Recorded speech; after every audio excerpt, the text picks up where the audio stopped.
Okay, hacking with PowerShell. This one, I'm not going to start the machine, um, because this is a very, very difficult objective for me, and I feel as if I go through it again, I'm going to be here for a few minutes. Like, this would be a long video if I went through it.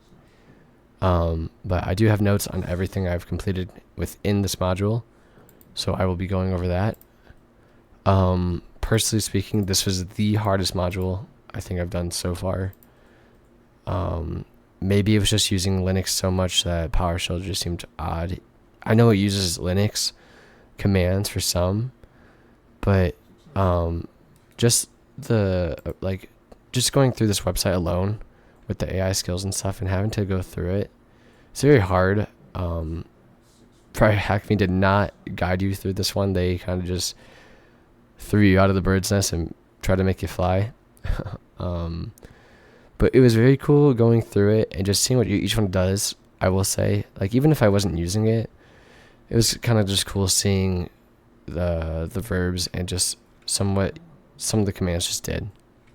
Because like Linux, you can do that too, but I feel like Windows kind of knows what they're doing when it comes to organization with all this. So anyways, what is PowerShell? PowerShell is a Windows scripting language in the shell environment built using the .NET framework. This also allows PowerShell to execute .NET functions directly from its shell. Most PowerShell commands, called cmdlets or commandlets or whatever you call it, are written in .NET. Unlike other scripting languages and shell environments, the output of these cmdlets are objects, making PowerShell somewhat object-oriented. This also means that running cmdlets allows you to perform actions on the output object. The format of a cmdlet is represented using verb noun or verb-noun. So for example, the cmdlet to get like a list of commands would be get-command. So some common ones I went over were get, start, stop, read, write, new, out. Almost like how Linux fundamentals 1, 2, and 3 were. Just going over some of the basic commands. That part was very easy. And then it really goes into using the get command. So get help basically displays information about a cmdlet to get help with a particular command. You can run the following, like get-help command name, and then it would work. PowerShell, I said, it taught us that PowerShell was quite sensitive. So you can't put quotes around your commands, stuff like that. It introduced the pipeline, which I mean we used in Linux. I don't think Linux really went over the pipeline too much though. So this is kind of cool seeing it in PowerShell because I mean you can use it in both Linux and PowerShell.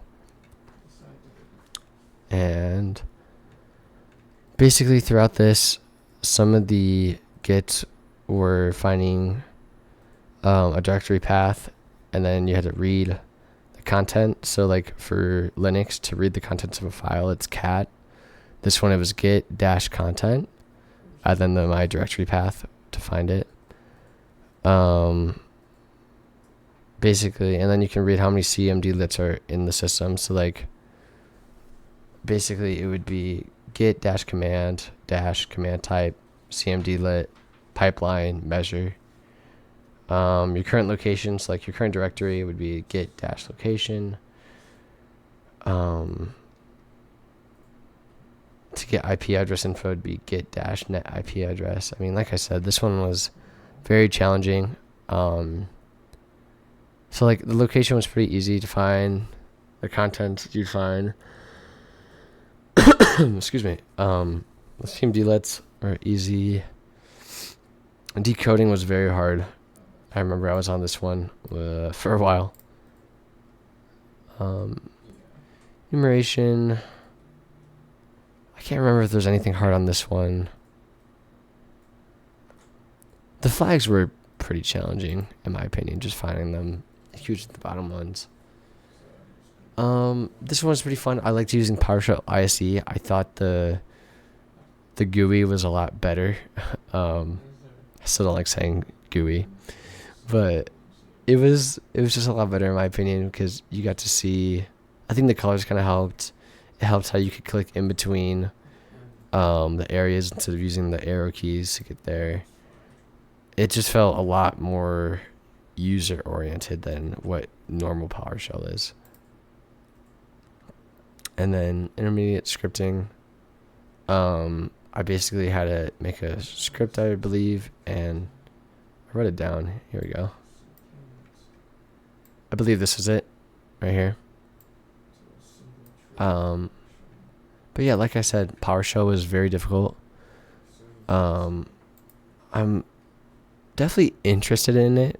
But it's just a pain in the behind, basically. But yeah, that was hacking with PowerShell.